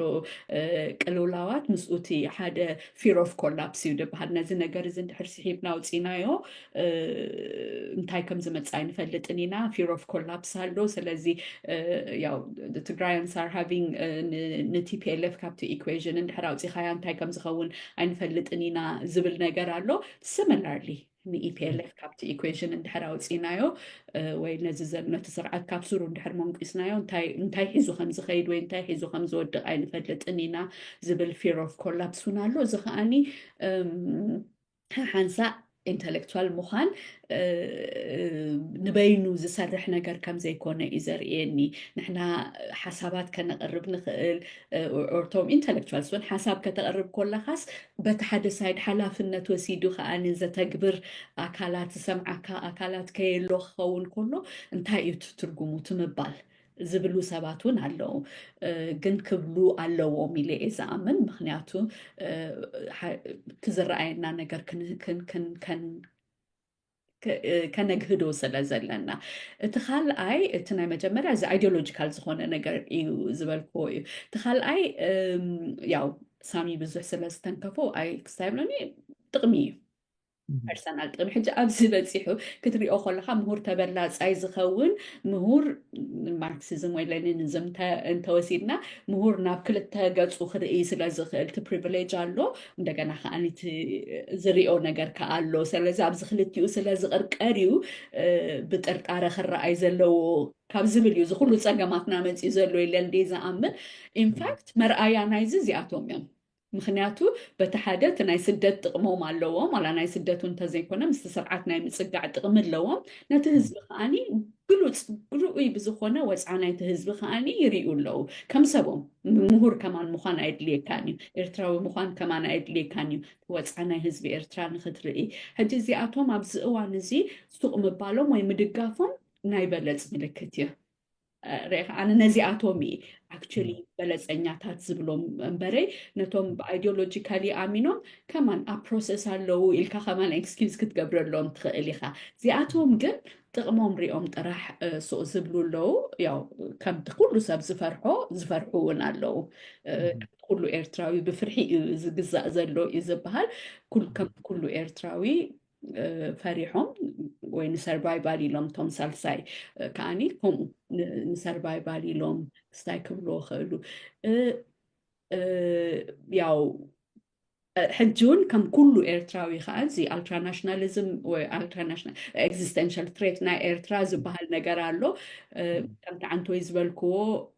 ምሁራት ከይህልውና ወይ ኢንተሌክቹዋሊዝም ናህና ክደክም ከሎ ነዚ ዘፅንዖ እውን የለን ናይ ብሓቂ ትሬት ኣሎና ድዩ ትሬት እንተልዩና ኸ ናይ እቲ ዝበለፀ መንገዲ ክንገጥመሉ ንኽእል እቲ ትሬት ከክሳዕ ክንዲ ምንታይ ወልሓንቲ ነገር ብዘይ ምግባርካ ትሕሾ ዲኻ ተግድዶ ዘለካ ነቲ ትሬት ሓደ ዓይነት መንገዲ 20 ዓመት ወይ 30 ዓመት እንድሕር ተጠቂምካ እሞ እቲ ትሬት እንድሕር ዘየልጊስካዮ እስኻውን ትሬት ትኸውን ኣለኻ ማለት ድዩ ነዚታት ኩሉ ኮፍ ኢሉ ኣምፓክ ዝገብር ዓቕሚ የብልናን ኣየጥረናን ኣይገበርናዮም ስለዚ እዚ እውን እቲ እዚታት እዩ ትፀገም ኣነ ግን ከም ሳይኮሎጂስት ሓደ ክልተ ነገር ዝረኣየኒ ኣሎ እቲ ሓደ It's what we call ምናልባት ምስቲ መጀመርያ ዝበልክዎ ይኸይድ ይኸውን ኮግኒቲቭ ዲሶናንስ ኣሎ እቲ ሕጂ ንኣብነት ንህዝቢ ሓራ ከነውፅኦ ነቲ መሬት ልኡላዊ መሬት ንክህልወና ህዝቢ ኣብ ሃገሩ ክነብር ክሓርስ ክዘርእ ክወልድ ክዋለድ ክነግድ ክመሃር እዩ ኢና ተቃሊስና ነዚ ከዓ ኩሉ ነገር ሳክሪፋይስ ጌርና ኢሉ ዝኣምን ሰብ ነዚ ከዓ ኣምፂና ነዚ ዓመት ንፅምብሎ ኣለና ኢልና እንድሕር ንኣምን ኮይንና እቲ ሪያሊቲ ምስኡ ዘይከይድ ክኸውን ከሎ ኣብ ቅልውላዊ ኢኻ ትነብር ግድን ኣብ ቅልውላዊ ኢኻ ትነብር ስለዚ ነዚ እዚ ሰርክል እንድሕር ኮይኑ ነዚ ስኩዌር ክትገብሮ ኣይትኽእልን ኢኻ ከም ምሁር ኣይትኽእልን ኢኻ ዳትስ ዋይ ብዙሕ ሰብ ወይ ሱቕ ኢሉ ዝቕፅል ወይ ከዓኒ ኣንፃር እቲ እምነቱ ዝዛረብ ሓደ ፀገም ያው ኮግኒቲቭ ዲሶናንስ እዩ እዚ ከዓ ፍሉጥ ዝኾነ ሳይኮሎጂካል ኮንሰፕት እዩ ኣቢሉ እውን ናብ ብጣዕሚ ዝኸፍአ ፀገም ቅልውላው ዘእቱ ነገር እዩ እቲ ካልኣይ እዚ ሶሻል ኣይደንቲቲ ቲዮሪ እዩ ካብ ንዘይ ምፍላይ ሓደ ሰብ ኣነ ንበዓል ወዲ ትካቦ ብጣዕሚ ዘንቆም ነገር ኣሎ ስቴፒንግ ኣውት ብጣዕሚ ከቢድ ነገር እዩ ጉጉቢኻ ተሰማዓይኻ ዩር ኢንተሌክቹዋል ኦርጋኒክ ኢንተሌክቹዋል ኢኻ ግን ህግደፍ ካብቲ ሓደ ዝብልዎ ዝገብርዎ ብፍላይ ትሽዑ ሕጂ ክሳዕ ክንድኡ ፖተንስ ዘለዎ ይመስለን if you step outside ካብዚ እንድሕር ወፂኻ you're nothing ሰምዓካ የለ ዝስዕበካ የለ ዝዝክረካ የለ ከም ሰብ ከማን ዝቆፅረካ እዩ ጌት ካንስልድ ቤዚካሊ ስለዚ ነዚ በዲህካ ምውፃእ ማለት ብጣዕሚ ከቢድ ነገር እዩ ሕሰቦሞ እቶም ኣዝዮም በቃ ምሁራት ተባሂሎም ኣብቲ ላዕሊ ዝነበሩ ሰባት ካብኡ እንድሕር ኣልኪሶምስ ምሳና እዮም እኮ ክቕፀሩ ማለት እዩ ዌር ኖ ዋን ሕጂ እዚ ሶሻል ኣይደንቲቲ ቲዮሪ ነዚ እውን ይምልሰልና እዩ ንዓና ዩኒክ ዝኾነ ፕሮብሌም እውን ኣይኮነን ነቶም ምሁራት ጥራሕ ኣይኮነን ከምዚ ዘጋጥሞም ብብዙሕ ርኢናዮ ኢና ያ ነዚ ኢና መልስታት ክንረኽበሉ ዘለና ምክንያቱ የድልዩና እዮም ውሱናት ኢንተሌክቹዋልስ ዘለና ነገር ኢና ኢንተሌክቹዋሊዝም ከዓ የድልየና እዩ ምክንያቱ እቲ ዘለናሉ ሲትዌሽን ኢስ ራዘር ዩኒክ ቁሩብ ፍልይ ዝበለ ብዙሕ መፅናዕቲ ዘድልዮ ሲትዌሽን ስለ ዝኾነ ثانك يو ናብ ምውዳእና ገፅና ኢና ዘለዓልክያ ሰላም ንኣብነት ናይ ስነ ጥበባውያን እናትና ብደገ ዘለው ስደተኛታት ስነ ጥበባውያን ክትሪኦ ከለኻሲ ምስ ኩሉ ዝወርዶም ዘለፋታት ፀርፊ ፀለመ ጠቐነ ንዑ ዕጅብ ከይበሎምሲ እቲ መትከል ናይ ፍትሒ ዘለዎም መትከልን እቲ ዘለዎም ስነ ጥበባዊ ፃውዒት ማለት እቲ ሓላፍነትን ተሰኪሞምሲ ኣበዮም ወሪዶም ከምዚ ኩሉ ንሪኦ ዘለና ማለት ኣብ ዝግበር ምንቅስቃታት ሰላማዊ ሰልፊ ድዩ ዝግበር ሰሚናራት ድዩ ሓደ ኣገዳሲ ኣካል ናይቲ ቃልሲ እዮም ኮይኖም ዘለዎ ማለት እዩ ብርግፅ ብፍሉይ እውን ክዝከሩን ክኽበሩን ዝግብኦም ስነ ጥበባውያን እዮም ዘለውና ትካቦ ዓንዲ ትሰርሕዎ ስራሓት ክትርኢ ከለኻ ሮቤል ኣለው ማለት ክሳይቲ ስም ተጠቐስኩ ክሳይ ከይኮን እምበር ብምሉኦም ኣብ ዝደገ ዘለዉ ስነ ጥበባውያን ናትና ማለት እዩ በዓል ክፍሎም ገለ ርኢኻ እቲ ስራሓት ናቶም ክትርኢ ከለኻ ልክዕቲ እቲ ናይ ብሓቂ ኢንተሌክቹዋል ፓብሊክ ኢንተሌክቹዋል ዝበሃል ሓሳብ ተሰኪሞም ግብኦም ዝገብሩ ዘለው ክብሪ ዝግብኦም ንዝግበአን ስነ ጥበባውያን ከኣለውና ማለት እዩ ምስኡ ብዝተሓሓዝ እቶም ኢንተሌክቹዋልስ ናይ ኤርትራስ ነቲ ስርዓት ደጊፎሞ ጥራሕ ከይብልካስ ዘይደገፍዎ ክሳዶም ንኸራ ዝሃቡ ኢንተሌክቹዋልስ ከኣለዎ ማለት እዩ ናይ ደቡብ ኣፍሪቃ ኤግዛምፕል እንድሕር ኢና ዋላ ናይ ዩኒቨርሲቲ ኣስመራ ኣብ ሳመር 2021 ዝነበረ ሽዑ ዝገበርዎ በዳህ ዝኾነ ምንቅስቃሳት ሓሳባት እንታይ ሓደጋ ውሪድሎም ኩላትና ንፈልጦ ሳውዝ ኣፍሪቃ ዝኸዱ ብማህደረ ትምህርቲ ናብ ደቡብ ኣፍሪቃ ዝኸዱ እዚ ሕስጋብ ሕጂ ኣብዚ ሰሜናዊ ዓለም ኣብዚ ምዕራባዊ ዓለም ዘሎ ምንቅስቃሳት እውን ንሳቶም እዮም መራሕቱን ኣበገዝቱን ክንብል ንኽእል ኢና ማለት እዩ ኣብ ሳውዝ ኣፍሪቃ ኣብ ኣዝዩ ኣፀጋሚ ዝኾነ ናይ ኢሚግሬሽን ኩነታትን ናይ ማህደረ ትምህርቲ ኩነታትን እንዳሃለዎ ከለዉ ናቶም ውሕስነትን ፀጥታን መፃእን ኣብ ግምት ኣብ ወጋዕ ዕዳጋ ይእትዮም ንፍትሒ ጠጠው ኢሎም ማለት እዩ ነቲ ስርዓት በዲሆሞ ኣደዳ ስደት ኮይኖም ዋጋ ከፊሎም ኣብ ኤውሮፓን ኣብ ኣሜሪካን ምስ መፁ እውን ጠጠው ኣይበሉም ስጋብ ሕጂ ካይቃለሱ ኣለዎ ማለት እዚ ሕጂ ከዓ እቲ ናይ ብሓቂ ኣኽብሮን ኣፍልጦን ክንህቦ ዝግባኣና ተራ ኢንተሌክቹዋል ኮሚትመንት ናይቶም ናይ ድሕረ ናፅነት ወለዶ ናይ ኤርትራ እውን ክንብሎ ንኽእል ኢና ማለት እዩ ከም ኣብነት ዝጥቀስ ዝገበርዎ ውዳበታት ሰት ዝገበርዎ ዝተፈላለየ ብርጌሳዊ ማሕበራት ምንቅስቃሳት ፖለቲካል ፓርቲስ እውን ዝኸደ ዓብዪ ኣበርክቶ እዮም ገይሮም ማለት እዩ ቲንክ ምዝከሩ ኣገዳሲ ኮይኑ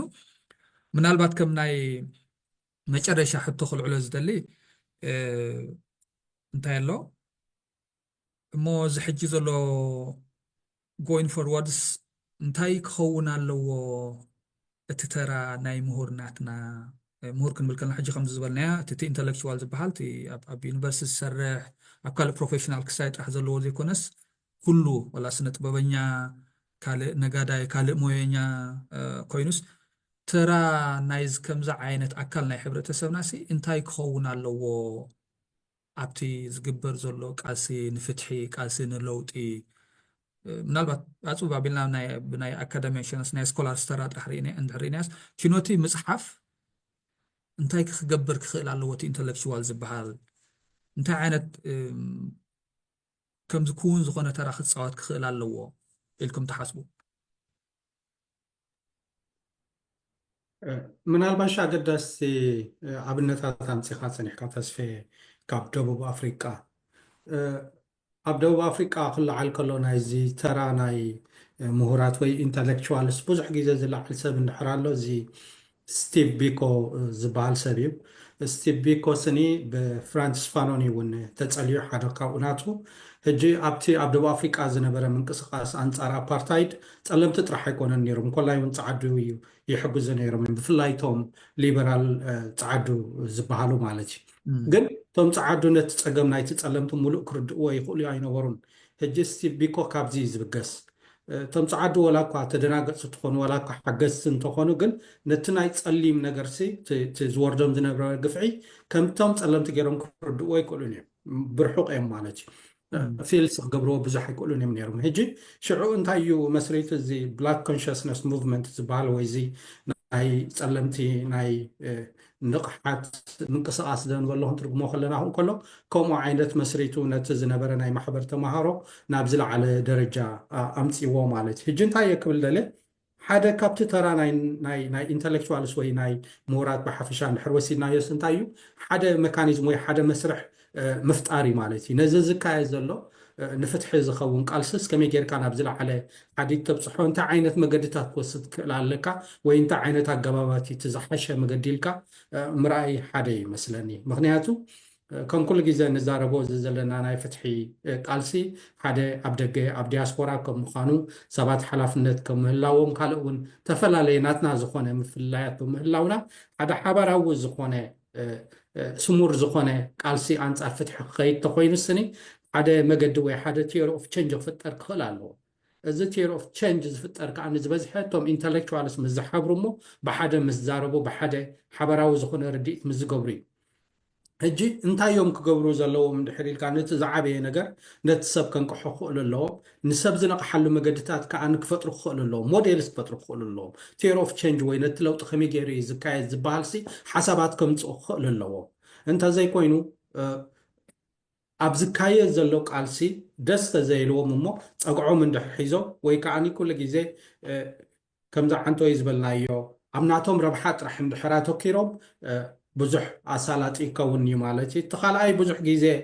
ዘይዝረበሉ ወይ ከዓኒ ብዙሕ ግዜ ዘይድፋኣሉ እንድሕር ኣሎ እቶም ኢንተሌክቹዋልስ ዝበሃሉ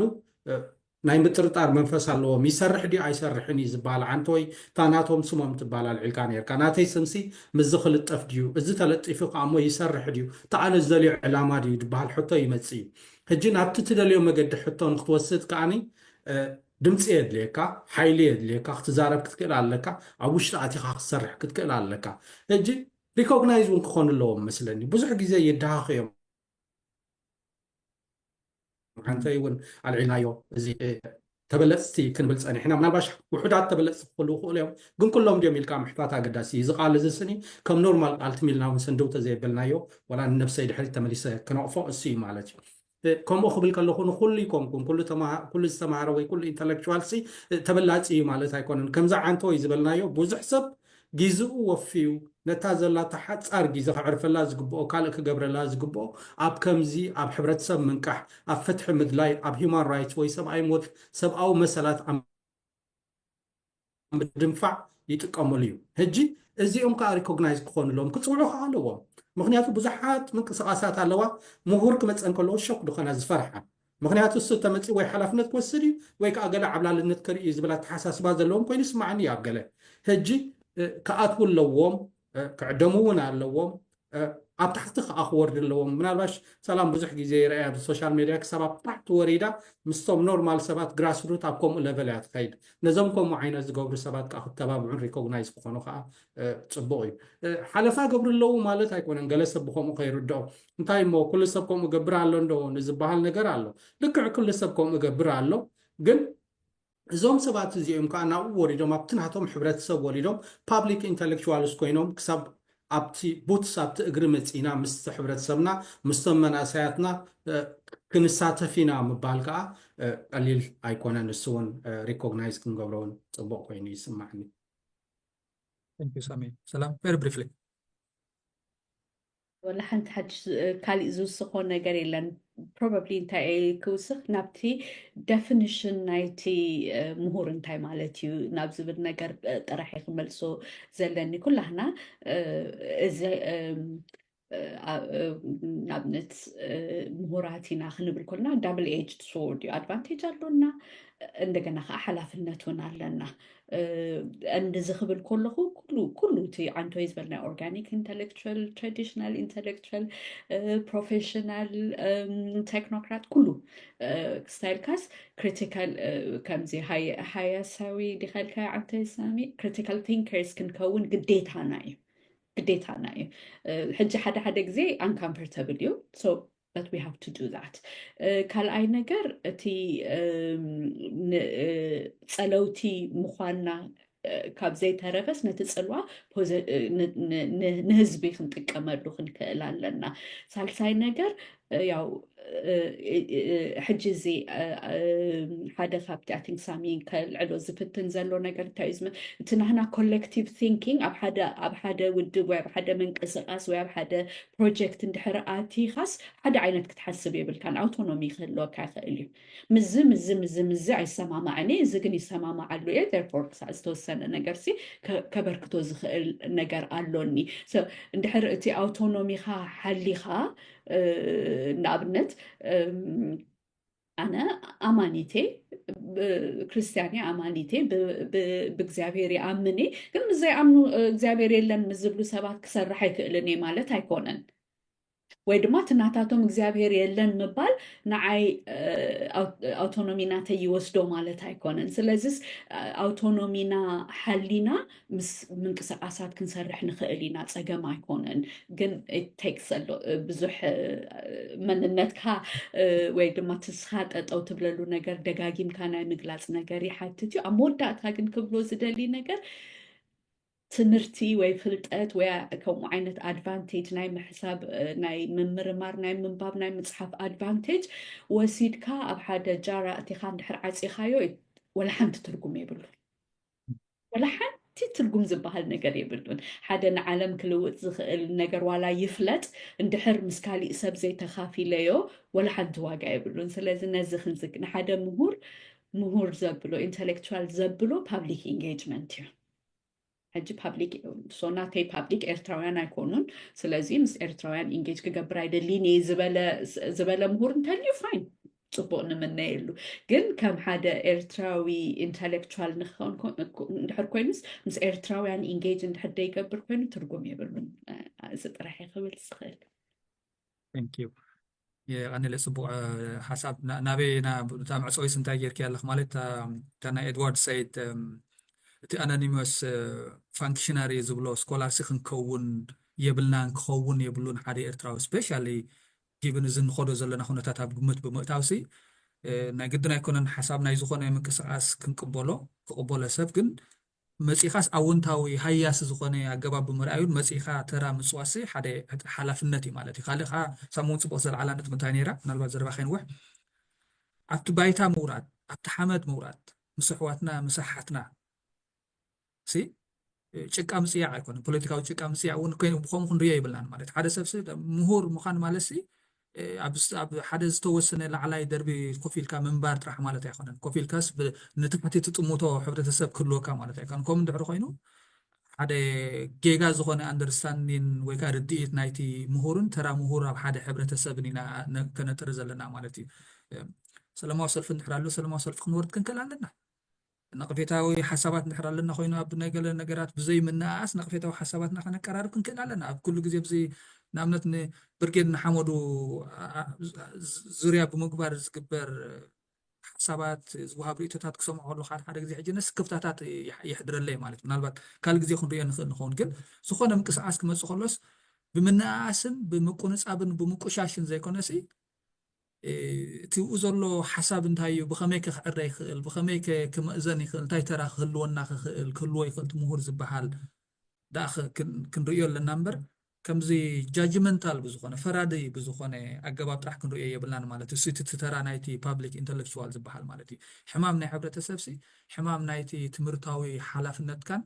ፕሪቪሌጅካን ከም ዝኾነ ተረዲእኻስ ኣብቲ ባይታ ከምስኡ ባን እንዳቆረስካ ማይ እንዳሰትካ ከምስኡ ምውዓል ማለት እቲ ዋላብቲ ናይ ቃልሲ ዝነበረ ተራ ናይ ትምህር እውን ብከምኡ እዩ ክግለፅ ዝከኣል ስለቲ ዝሃብኩምኒ ግዜ ሓሳብ ደጊመ የመስግነኩም تسفى قبرون كابز فليز بلا حسابات زلوهم حواتحات إتراويان نحرا لو خوينهم كالا جزي ويكابزنا لهم عالت علال تمركزنا خالق توسخ حسابات كالا أنجل رئينا خنقصولو تسفى يقبر زنا لهم عالت علالنا خا قرب كبرابر وي حسابات كنا أقل تسفى عند قبركو نايلومي علالنا أبزي أخنزا زما مالتي يعني اللي دقيمة